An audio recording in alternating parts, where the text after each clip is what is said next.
जय हिंद दोस्तों। I hope आप सभी लोग अच्छे होंगे और अपने परीक्षा की तैयारी अच्छे से कर रहे होंगे। बच्चों, आज हम लोग रीजनिंग का एक और खंड लेकर आए हैं जो आपकी प्रतियोगी परीक्षाओं के लिए अति ज़्यादा महत्वपूर्ण होगी। जो बच्चे अभी हाल ही में एसएससी जीडी कांस्टेबल की परीक्षा देकर आए हैं उनको पता होगा कि इस तरह की रीजनिंग कितनी ज़्यादा इम्पॉर्टेंट होगी। आइए बच्चों, हम लोग अपने प्रश्नों की चर्चा करते हैं। सबसे पहला प्रश्न जो है बच्चों वो संबंधित शब्द से है। इसमें क्या पूछ रखा है कि दिए गए प्रश्न में संबंधित शब्द को हमें ज्ञात करना है। अब देखें बच्चों, जो संबंधित शब्द है वो कैसे चल रहा है। ठीक, मैथिली और बिहार में बच्चों क्या संबंध आपको नज़र आ रहा है। आपको पता होगा कि मैथिली जो है एक भाषा है और ये बिहार की ही भाषा है। मतलब कहने का अर्थ ये है बच्चों कि मैथिली बिहार की भाषा है, तो भाषा के आधार पर यहाँ पे संबंध दर्शाया जा रहा है। वैसे बच्चों कोंकणी किसकी भाषा है? तो बच्चों आपके दिए गए ऑप्शंस क्या क्या हैं? गोवा है, कर्नाटक है, महाराष्ट्र है और ये कोंकण। कोंकण बच्चों ये कोई राज्य नहीं है, तो ये इनमें से किसकी भाषा है? कोंकणी। आपको पता होगा बच्चों, जो गोवा है, गोवा में अधिकतर कोंकणी यूज़ की जाती है। मतलब कह सकते हैं कि जो कोंकणी है वो बच्चों गोवा की भाषा है। तो इसका करेक्ट ऑप्शन क्या हो जाएगा बच्चों? ऑप्शन नंबर ए इसका सही आंसर हो जाएगा। आई होप बच्चों ये प्रश्न आपको अच्छी तरह से समझ में आया होगा। अगले प्रश्न पे चलते हैं बच्चों। अगला प्रश्न आपका क्या दे रखा है कि दिए गए प्रश्न में संबंधित संख्या ज्ञात कीजिए। इससे पहले वाले प्रश्न में क्या था बच्चों? संबंधित शब्द था और इसमें संबंधित संख्या है। अब आप देखें पहले से दूसरे में क्या रिलेशन है। एज इट इज़ आप दूसरे से चौथे में, तीसरे से चौथे में क्या रिलेशन दर्शाएं। बच्चों आप आमतौर पे देखते हो कि इस तरह के प्लस, मतलब इस तरह के जो कॉन्सेप्ट के प्रश्न होते हैं उसमें या तो प्लस चलता है या तो माइनस चलता है या तो पावर एन चलती है किसी भी फैक्टर की, या फिर उसके बाद मल्टीप्लाई या तो फिर बच्चों डिवाइड चलता है, और या तो फिर इनका संबंध भी चलता है। तो बच्चों आप देखिए 31 से 8 में क्या हो रहा है। पहली बात 31 से 8 में जो जा रहा है बच्चों घटते हुए जा रहा है। अगर आप 31 में से 8 को माइनस करो आप 31 में से 8 को जब घटाओगे बच्चों तो आपका बीच का गैप कितना आ रहा है। आप 31 में से 8 को माइनस करके देख लो कितना बच रहा है आपका 23। लेकिन आप बच्चों इसमें से 92 में से 23 घटाओगे तो इनमें से आपका कोई ऑप्शंस मिलेगा नहीं। मतलब कह सकते हैं कि ये जो संबंध है इस तरह नहीं है। अब बच्चों आप इसको गौर से देखोगे कि जो 31 है इसको हम लोग कैसे, 31 से 8 को हम लोग कैसे लिख सकते हैं बच्चों? आप पर्टिकुलर एक एक का स्क्वायर करके आपस में माइनस कर दो। आप जब ध्यान से देखोगे तो पाओगे इस तरह का संबंध इसमें दर्शा रहा है। जैसे 3 का आप बच्चों स्क्वायर करो, -1 का स्क्वायर करो।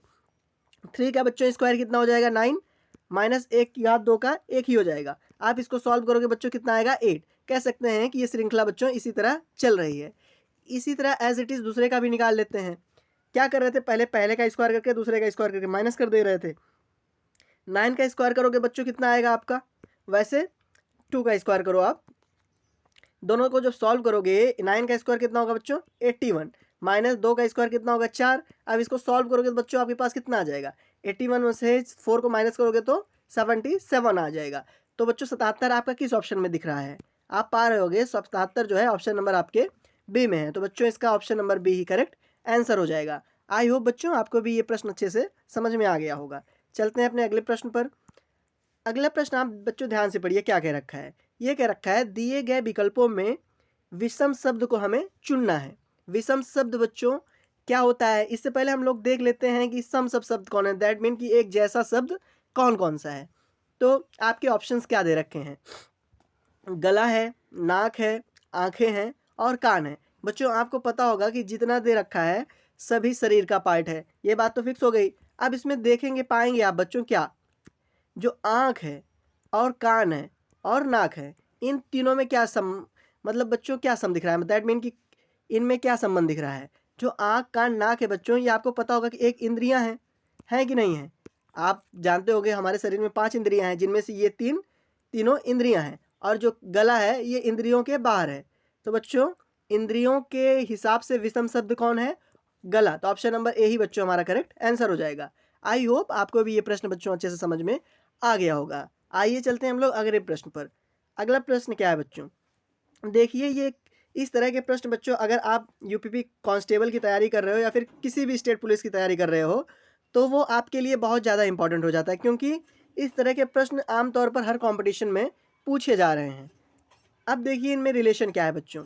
गिव का हमें क्या दे रखा है, गिव का कोड दे रखा है 5137। अब बच्चों देखो, अगर जी का स्थानीय मान निकालोगे आप तो 5 नहीं होगा, मतलब कह सकते हैं ये स्थानीय मान के बेस पे नहीं दे रखा है, ये आपको सजेस्ट कर रखा है कि गिव को हम लोग बच्चों 5137 की तरह लिख सकते हैं। वैसे ही बैट को हम लोग को दे रखा है, इसमें बैट को, अगर बैट को हम लोग बच्चे लिखें तो इसमें क्या दे रखा है, कितने से लिख सकते हैं, 924। अब इस तरह के प्रश्न में क्या करते हैं बच्चों, जनरली जो दे रखा होगा, जिसमें आपसे कूट भाषा में जो पूछ रहा होगा उसकी सारी अल्फ़ाबेट इसमें दे रखा होगा। जैसे इसमें गेट का देखते हैं, गेट का जी इसमें है बच्चों, ए इसमें है, टी इसमें है सॉरी, और उसके बाद ई बच्चों इसमें है। तो कह सकते हैं कि गेट का पूरा जो स्थानीय मान के बजाय जो उसका मान इसमें एजम्पशन में दे रखा है बच्चों, उसी से इसको हम लोग सॉल्व करेंगे। अब हम लोग करते क्या हैं, देखिए बच्चों, इस तरह के प्रश्न में हम लोग सबसे पहले गेट लिखते हैं, क्योंकि गेट का हमें निकालना है, गेट लिखे, ठीक। अब देखो बच्चों की जी का स्थानीय मान क्या दे रखा, आप जी का यहाँ पाओगे स्थानीय मान कितना दे रखा है, 5। तो जी के प्लेस पे बच्चों क्या लिखते हैं, 5 लिख लेते हैं। वैसे ए का देखो क्या दे रखा है, ए का बच्चों पाओगे आप स्थानीय मान 2 रखा है, तो ए का आप यहाँ 2 रख लें, ठीक। वैसे ही टी का देखते हैं, टी का बच्चों क्या दे रखा है, आप इसमें देखोगे टी का 4 दे रखा है, तो टी का 4 रख लो। और ई का बच्चों क्या दे रखा है, ई का यहाँ पे 7 दे रखा है, तो ई का आप 7 रख लो। आपका आंसर क्या आ रहा है बच्चों, 5247। अब देखो 5247 आपका किस ऑप्शन में है बच्चों, 5247 आप पाओगे, 5247 आपका ऑप्शन नंबर डी में है। तो बच्चों इसका करेक्ट आंसर क्या हो जाएगा, ऑप्शन नंबर डी ही बच्चों इसका करेक्ट आंसर हो जाएगा। आई होप बच्चों आपको ये प्रश्न अच्छे से समझ में आ गया होगा। आते हैं अगले प्रश्न पर बच्चों, ये क्या कह रखा है, इसमें आपको कह रखा है कि निम्नलिखित शब्दों को सार्थक क्रम में व्यवस्थित कीजिए। अगर आप एसएससी लेवल की तैयारी कर रहे हो बच्चों, तो आपको पता होना चाहिए कि शब्दों को लेकर सार्थक क्रम में हर वर्ष प्रश्न पूछे जा रहे हैं। तो इसको कैसे करते हैं बच्चों, इसमें कह रखा है कि सार्थक क्रम में चलें आप, मतलब बढ़ते हुए क्रम में चलें। तो सबसे पहले देखेंगे बच्चों, इनमें से सबसे छोटा क्या है, भाई है, पति है, पिता है, या फिर पुत्र है, या फिर दामाद है। आमतौर पे जानते हो बच्चों कि अगर इसमें पाओगे कि पुत्र ही सबसे छोटा एक परिवार में हो सकता है, ठीक। तो पुत्र किस ऑप्शन में है बच्चों, क्योंकि अगर पोता देता तो पुत्र से पहले पोता हो जाता, लेकिन बच्चों इसमें पोता नहीं दिया है, पुत्र ही दिया है, तो सबसे छोटा क्या होगा, पुत्र होगा। तो सबसे पहले मतलब बढ़ते हुए क्रम में लिखना है बच्चों, तो सबसे छोटा सबसे पहले क्या लिखेंगे, 4, क्योंकि 4 इसका क्या है, क्रम है, ठीक। अब पुत्र के बाद क्या हो सकता है, भाई, पुत्र के बाद बच्चों भाई हो सकता है, तो भाई का क्रम क्या है, भाई का क्रम 1 है। एज इट इज़ आप देखोगे कि भाई के बाद क्या हो सकता है, पति होगा, क्योंकि पति के बाद ही पिता और दामाद हो सकता है बच्चों। तो उसके बाद क्या क्रम है, 2 है। उसके बाद पति के बाद बच्चों दामाद आ सकता है, क्यों, क्योंकि किसी का पति है तो हो सके उसका दामाद होगा, पिता इसमें सबसे बड़ा होना चाहिए बच्चों, ठीक। तो इसके बाद क्या आएगा, 5 नंबर आएगा, क्यों, क्योंकि दामाद है।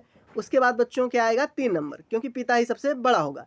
आप इस तरह का किस ऑप्शन में देख रहे हो, ये है बच्चों बढ़ते हुआ क्रम हमारा, ये किस ऑप्शन में दिख रहा है, 4 1 2 5 3। तो आप पाओगे बच्चों का ऑप्शन नंबर बी में मौजूद है। तो इसका करेक्ट आंसर क्या होगा बच्चों, ऑप्शन नंबर बी इसका सही उत्तर हो जाएगा। आइए बच्चों हम लोग अगले प्रश्न की चर्चा कर लेते हैं। अगला प्रश्न आपका दर्पण से रिलेटेड रीजनिंग है बच्चों। इसमें एक आपको इस तरह के प्रश्न में आपको एक आकृति दी रहेगी, उसमें आपको बताएगा कि सामने कैसा उसका प्रतिबिंब बन रहा है। तो इस प्रश्न में वही करना है बच्चों, ये दिया गया है कि दी गई आकृति की दर्पण की छवि का चयन करना है आपको। आपको ये आकृति दे रखा है, अब दर्पण बच्चों इधर को है, ठीक। आप जब आकृति बनाओगे, तो जब बच्चों इसका आकृति बनाओगे आप, तो किस रूप से बनेगी, ठीक। तो बच्चों अगर दर्पण में रखोगे, इस तरह अगर देख रहे हो, ये अगर यहाँ पे है तो ये दर्पण में किस तरफ आ जाएगा बच्चों, अगर आप इसको इधर देखोगे, ऊपर देखोगे दर्पण में बच्चों इधर आएगा, हाँ सॉरी, ये देखोगे इधर वाला बच्चों इधर आ जाएगा, और दर्पण में उल्टा दिखाई नहीं देता है। अगर शीशे में आप देखो, आप सीधा ही दिखाई देता है ना, मतलब उल्टे का मतलब है कि उल्टा दिखाई देता है बच्चों, लेकिन लेफ्ट से राइट में कन्वर्ट करता है, ना कि वो हॉरिजेंटल में बच्चों दिखाता है, ठीक। आप ऐसे ही देखो, इसकी आकृति ये बन गई, एज इट इज़ आप बच्चों ये जो ऊपर वाली आकृति है वो ऊपर ही रहेगी, ठीक। इस तरह की आकृति बच्चों आपको किस ऑप्शन में दिख रही है, तो पाओगे ऑप्शन नंबर बी में ऐसी आकृति मौजूद है। तो बच्चों करेक्ट आंसर क्या होगा इसका, ऑप्शन नंबर बी इसका करेक्ट आंसर हो जाएगा। आई होप बच्चों ये प्रश्न भी आपको अच्छे से समझ में आ गया होगा। अगले प्रश्न पर आते हैं बच्चों। अगला प्रश्न आपसे क्या कह रखा है?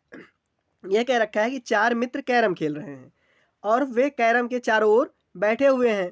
तो बच्चों कैरम स्क्वायर होता है, आप सभी जानते होंगे। 4 मित्र इसके चारों ओर बच्चों बैठे हैं, ठीक। उसके बाद कह रखा है आपसे कि बच्चों जो बी है वो सी के दाईं ओर बैठा है। तो बच्चों सी को हम लोग कहीं फिक्स कर लेते हैं प्लेस। मान लीजिए सी यहाँ बैठा है, सी के दाईं ओर कौन बैठा है बच्चों? बी बैठा है। और वैसे दूसरा क्या कह रखा है कि डी जो है वो ए के दाईं ओर बैठा है। तो ए का प्लेस बच्चों हम लोग मान लीजिए यहाँ फिक्स कर लेते हैं। इसके दाईं ओर बाईं ओर कौन बैठा है बच्चों? डी बैठा है। अब प्रश्न क्या कर रखा है कि सी के बाईं ओर कौन बैठा है? बच्चों ये सी है, सी के दाईं ओर ये बैठा है बी, और बाईं ओर सी के ए बैठा है। तो बच्चों इसका करेक्ट ऑप्शन क्या होगा? ए। ए आपका किस ऑप्शन में दे रखा है? आप पाओगे ऑप्शन नंबर बी में हमारा ए मौजूद है। तो ऑप्शन नंबर बी बच्चों इसका करेक्ट आंसर हो जाएगा। आई होप बच्चों आपको प्रश्न अच्छे से समझ में आ गया होगा। आइए चलते हैं अपने अगले प्रश्न पर। अगला प्रश्न आपसे क्या पूछ रखा है? ये कह रखा है निम्नलिखित आकृतियों में से अंकगणित संक्रियाएं जोड़िए। बच्चों इस तरह के प्रश्न में क्या करते हैं, एक एक संक्रिया चेक कर लेते हैं। गणितीय संक्रियाएं क्या होती है? प्लस माइनस, जोड़ घटाओ, गुणा और भाग, ये अंकगणितीय संक्रिया है बच्चों। अब एक एक के लिए हम लोग ट्राई कर लेते हैं जो इक्वेशन हमारा दे रखा है। सबसे पहले हम लोग पहला चेक करते हैं। पहला चेक करोगे बच्चों, जो 1303 को भाग दोगे तो दशमलव में आएगा, और जबकि आप RHS साइड में देखोगे वहाँ पे दशमलव में कोई चर्चा नहीं है, ठीक बच्चों। ऐसे हम दूसरा चेक करते हैं, पहला गलत हो जाएगा। अब दूसरा क्या है? 13 में से बच्चों अगर माइनस हम लोग 3 को करें और इंटू कितने को करें? 4 को, फिर बच्चों प्लस करें 3 को। अब इसको आप सॉल्व कीजिए। 13 में से 3 जाएगा, कितना आएगा बच्चों? सॉरी बच्चों, सबसे पहले बॉड मास का रूल यहाँ फॉलो होगा। वैसे डायरेक्टली आप सॉल्व मत करिएगा। जब बॉड मास का रूल फॉलो करोगे तो यहाँ ब्रैकेट कोई दिख नहीं रहा, कोई मतलब नहीं। डिवाइड, मल्टीप्लिकेशन, एडिशन और सब्ट्रैक्शन। बच्चों यहाँ पे डिवाइड भी कहीं नहीं है ना। जब डिवाइड नहीं है तो बच्चों उसके पास मल्टीप्लाई करते हैं। मल्टीप्लाई क्या करेंगे बच्चों? 13 माइनस, सबसे पहले 3 4 का मल्टीप्लिकेशन गुणा कितना होगा बच्चों? 12 और प्लस 3। आप देखोगे 13 में से 12 को माइनस करोगे तो 1 आएगा, और प्लस 3 करोगे तो 4 आएगा। कहने का अर्थ क्या है बच्चों? कहने का अर्थ यहाँ पे ये है कि LHS जो है इसके बच्चों 4 के 4 वो RHS के बराबर है ना। 4 इधर भी आ रहा है बच्चों सॉल्व करने पे इसको, और 4 इस साइड दिया भी गया है। तो कौन सा ऑप्शन सही है बच्चों? ऑप्शन नंबर बी इसका करेक्ट आंसर हो जाएगा। आई होप बच्चों आपको ये प्रश्न अच्छे से समझ में आ गया होगा। आइए चलते हैं अगले प्रश्न पर अपने बच्चों। अगला प्रश्न आपका वेन आरेख से दे रखा है। इसमें क्या रखा है? नीचे दिए गए प्रश्न में सही वेन आरेख आपको ज्ञात करना है। बच्चों वेन आरेख से प्रश्न, चाहे वो जितनी बड़ी कंपटीशन परीक्षा है, अगर वहाँ पे रीजनिंग है तो वेन आरेख से जरूर क्वेश्चन पूछा जाता है।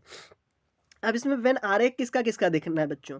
क्रिकेटर का, खिलाड़ी का और मानव जाति का। बच्चों इसमें आपको सीधे सीधे संबंध दिख रहा होगा कि जो मानव जाति है उसके अंदर खिलाड़ी आ सकता है बच्चों ना, और मानव जाति और खिलाड़ी दोनों के अंदर क्रिकेटर आ सकता है। तो इस तरह का वेन आरेख आपको किस ऑप्शन में दे रखा है? ऑप्शन नंबर सी में मौजूद है। तो बच्चों इसका correct answer option number C इसका करेक्ट आंसर हो जाएगा। अगले प्रश्न की चर्चा करते हैं बच्चों। अगला प्रश्न आपका क्या दे रखा है? क्या रखा है? कथनों को पढ़ें आप और उसमें दिए गए विकल्पों में से निष्कर्ष को चुनें। सबसे पहला कथन को पढ़ते हैं बच्चों। कथन क्या है? सभी चम्मच गोल है। इसमें क्या रखा है बच्चों? जो स्पून है वो गोल है, सभी चम्मच गोल है और सभी गोल आकृतियां हैं। कहने का अर्थ ये बच्चों कि जो चम्मच है वो तो गोल है ही, और जो गोल है वो सभी आकृतियां हैं। अब निष्कर्ष को हम लोग पढ़ते हैं। निष्कर्ष हमारा क्या दे रखा है? कह रखा है कुछ आकृतियां गोल हैं। तो बच्चों सभी के अंदर कुछ आ जाता है, मतलब कह सकते हैं सभी के अंदर जब कुछ आएगा तो ऑप्शन नंबर ए हमारा मतलब पहला निष्कर्ष सही है। उसके बाद दूसरा है सभी चम्मच आकृतियां हैं। बच्चों जब दोनों गोल हैं तो सभी आकृतियां चम्मच हो सकती है कि नहीं हो सकती है, मतलब दूसरा एजम्पशन भी हमारा सही है, दूसरा निष्कर्ष भी बच्चों सही हमारा है। अब एक और दोनों किस में अनुसरण करता दिखाई दे रहा है? बच्चों आप पाओगे ऑप्शन नंबर डी में निष्कर्ष 1 और 2 दोनों अनुसरण करता दिखाई दे रहा है। तो ऑप्शन नंबर बच्चों इसका डी करेक्ट आंसर हो जाएगा। आई होप बच्चों आपको प्रश्न अच्छे से समझ में आ गया होगा। अगर बच्चों प्रश्न अच्छे से आए तो प्लीज़ कमेंट बॉक्स में ज़रूर बताइएगा। ऐसा वीडियो बच्चों हम लोग आपके लिए रोज़ लाते रहेंगे। धन्यवाद।